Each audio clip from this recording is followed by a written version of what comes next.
Everyone, आज हम कर रहे हैं 10 वर्ड्स जो कि बहुत इंपॉर्टेंट है। आप किसी भी एग्जाम की प्रिपरेशन कर रहे हो, आपको ये 10 वर्ड्स काफी जगह मिल जाते हैं। सिनोनिम, एंटोनिम, मे बी आपके रीडिंग कॉम्प्रिहेंशन पैसेज में होते हैं। तो आपको ये डेफिनेटली 10 वर्ड सीखने चाहिए। और इसके बाद एक छोटा सा क्विज होगा जिसके आंसर्स आप कमेंट बॉक्स में लिखना, and based it is on your answers right या गलत है मैं आपको रिप्लाई करूंगी, ठीक है।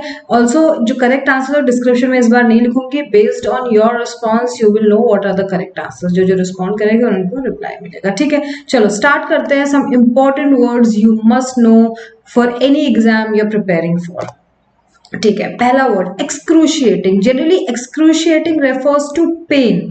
बहुत ज्यादा आपको चोट लग जाती है, राइट। तो बहुत ज्यादा पेन, इस इंसान को देखो फॉर एग्जाम्पल, इसको चोट लग गई है। So pain from the broken leg was excruciating, बहुत ज्यादा पेन है, नॉर्मल नहीं है, राइट। एगोनाइजिंग सिनोनिम होंगे agonising, painful, right that. And antonym mild pain, कि हाँ थोड़ा स्ट्रेन है पर ऐसा भी नहीं चल नहीं सकते, right. For example if we can walk it's a mild pain, but if you can not walk right from a broken leg, that is excruciating pain. Next word is hilarious. Hilarious is very funny, like extremely funny. Like if somebody is making like stand up comedian अगर हम बोले, right, तो you just keep laughing जब उनको देखते हो YouTube पे. The comedians jokes were so hilarious that the audience could not stop laughing, right. आपसे smile नहीं कर रहे, आप seriously हंस रहे हो जैसे कि यहाँ पे ये बच्चा हंस रहा था. So amusing, very funny, very amusing. And opposite इसका होगा of course serious, ठीक है। Third important word is wicket. Wicket means very clever, right, चालाक. जैसे भाई इसको देखो फेस पे एक्सप्रेशन की है ना, let me like you know play you. The witch in the story was known for wicked. So witch मतलब चुड़ैल, so was known of wicked deeds, मतलब चालाक एक्शंस की वजह से वो फेमस थी. इसका सिनोनिम क्या होगा? ईविल. ईविल वॉज बहुत बुरा, वेरी बैड. एंड एंटोनिम होगा virtuous, mean someone was good quality, someone was very well behaved, and good person in simple words. Okay, next word is frigid. Frigid is बहुत ठंडा. So generally in India northern regions like Leh, Ladakh, right, Shimla, वहाँ पे it's frigid winters. जितना आप north में जाओगे उतना frigid winters होंगे compared to like you know east, west or south of India. So very cold, बर्फ गिरती है. So the frigid air, frigid मतलब very cold air made it difficult to stay outside. इसलिए आप बाहर नहीं लेकिन रह पा रहे थे. सो सिनोनिम होंगे फ्रीजिंग, एंड ऑपोजिट होगा warm, right. Warm summers, right, summers are warm, they are opposite of frigid winters, right. Winters in northern India for example are generally always frigid. Morose. Morose means sad, gloomy, right? Sad, gloomy. इस लड़की का face देखो, she looks quite sad and everything, not saying much to the other people. So after receiving bad news, she became morose. She became sad and withdrew from social activity. मतलब किसी सबसे बातचीत करना बंद कर दिया, and she became very sad after receiving some bad news. Opposite होगा cheerful, happy, enthusiastic, right?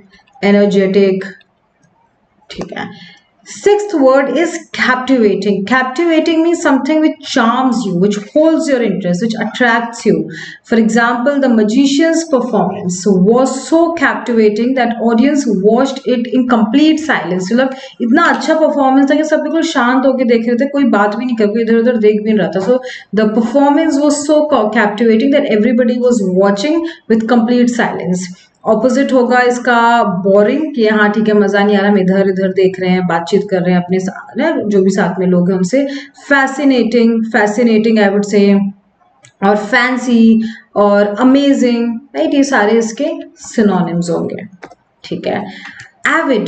If I say I'm an avid reader, means I'm a passionate reader, I'm an enthusiastic reader, या I'm an avid sports person, मतलब मुझे sports में मैं हमेशा कोई ना कोई स्पोर्ट्स खेलती हूँ, इसका मतलब. So avid means very passionate, आपको उस चीज में बहुत इंटरेस्ट है, very much interested और enthusiastic about something, right. आप किसी भी चीज में बहुत इंटरेस्टेड हो, that, so ये enthusiastic about. So she is an avid reader, devouring several books. मतलब एक हफ्ते में 2-3 बुक्स तो पढ़ लेती है, मतलब definitely she is very much enthusiastic, interested in reading books.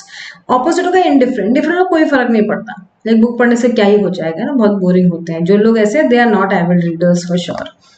टीपिड मतलब एक तो जनरली हम बोलते हैं ऐसी चीज को जो मॉडरेटली वार्म हो, कि मैंने आपसे चाय मांगी, कॉफी मांगी, और अब वो अब ठंडी थोड़ी सी हो गई, गर्म नहीं, मतलब ठंडी मतलब बर्फ जैसी ठंडी भी नहीं है, आपने बना के रख दी थी पर आप देना भूल गए, फिर आपने मुझे 15 मिनट बाद दी, तो वो उतनी हॉट नहीं होगी. So I call it okay, this is a tepid tea. Tea's tepid है ना, इसको फिर से हमें गर्म करना चाहिए। Also it also refers to lukewarm behaviour, जैसे कहीं पे बहुत सारे लोग होते हैं जो ज्यादा इंटरेस्ट दिखाते हैं, ना ज्यादा खुश होते हैं ना ज्यादा दुखी होते हैं, हाँ normal normal you know like basic energy people, so they are, you can also call them tepid people कि यार है ना ल्यूकवार्म, लाइक कुछ बहुत अच्छा, कुछ खुशी दुख कुछ तो दिखे यू नो बिहेवियर में।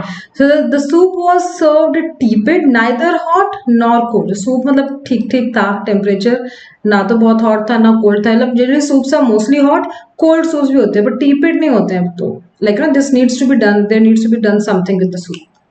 So lukewarm will be synonym, very hot or very cold I would say, very cold पर hot, hot या कोई बहुत energetic enthusiastic person वो भी opposite होगा टीपिड का, राइट। टीपिड मतलब बहुत ही emotionless behavior या something which is not very hot, और गर्म मिलना चाहिए था आपको सूप चाय coffee like that. Petulant, petulant is very irritable, जल्दी चिड़चिड़ा इंसान, राइट, सिंपल वर्ड्स में चिड़चिड़ा, bad tempered, unreasonable, specially if you because you can not have और do what you want, like generally बच्चे जिद्दी बच्चे ऐसे पेट्यूलेंट हो जाते हैं कि उनको नहीं मिल रहा है खिलौना and everything, so they get very irritated, right. The child became petulant when she could not get the toy, so she became very irritated, वो ऐसे मुझे लगता है जमीन पे लेट गई, the child लेट गया या लेट गई ऐसे she लिखा है, राइट। so because अब खिलौना नहीं मिल रहा है तो बस ये, I think this is a very small example for a child, but I think everyone has that, when you do not get what you desire maybe in terms of your goals dreams anything, तो everybody gets petulant, तो वो चीज पे थोड़ा control करना है because great things take time।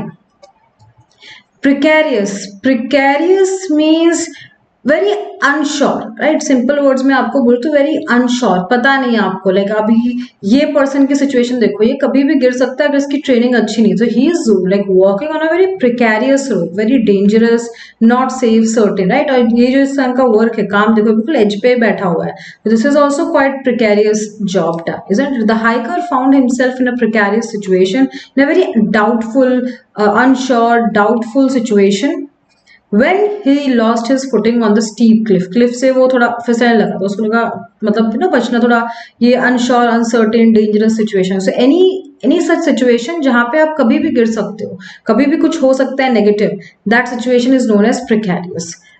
people say financial precarious situation, अभी इतना ज्यादा stock market में ऊपर नीचे चल रहा है कि it's a precarious situation, you don't know where it will go। Next word is debacle, debacle is disaster, right, in simple words disaster, अच्छा लिखा भी हुआ synonym में, so a complete failure, right, a complete failure, for example this ship collapse, Titanic collapse was a absolute debacle, the team's loss in the championship game was a complete, team का loss हुई, इतनी अच्छी training की थी, हमने expect नहीं किया था कि team हारेगी, so it was a total disaster, it was a total complete debacle। Opposite will be success, disaster नहीं है तो सक्सेस है, यू नो लाइक दैट। सो ठीक है, अब ये जो भी मैंने आपको वर्ड्स पढ़ा है उसमें से 3 क्विजेस हैं। पहला है कि प्रिकैरियस वर्ड का क्या मीनिंग है, मैंने आपको क्या बताया था question number 1, please comment box में लिखो, मैं अभी आपको आंसर नहीं बताऊंगी, या फिर से वीडियो देखो और बताओ, और जो भी कमेंट करेगा अपने आंसर्स अगर सही होंगे तो I reply yes correct well done, गलत होगा तो जो गलत होगा आई करेक्ट यू, भाई इसका आंसर ये और उसका reason, it with meaning. Tepid and excruciating, ये तीनों ही वर्ड्स मैंने आपको पढ़ाए हैं। Make sure you answer of all these 3 questions in the quiz students. Thank you so much, well done, जितने लोगों ने भी सही आंसर दिया है। I will see you tomorrow 9:30 PM with another idioms, phrases, quiz, commonly asked words and idioms in reading comprehension. कई बार RC पढ़ने में थोड़ा डिफिकल्ट हो जाता है, लैंग्वेज भी प्रॉब्लम है, लेंथ भी है, पर वोकैबुलरी की वजह से वर्ड ही समझ आते हैं क्या है, तो उसका एक सेशन मैं कल 9:30 PM लूंगी। Make sure you attend it. Thank you everyone, have a nice day, bye bye.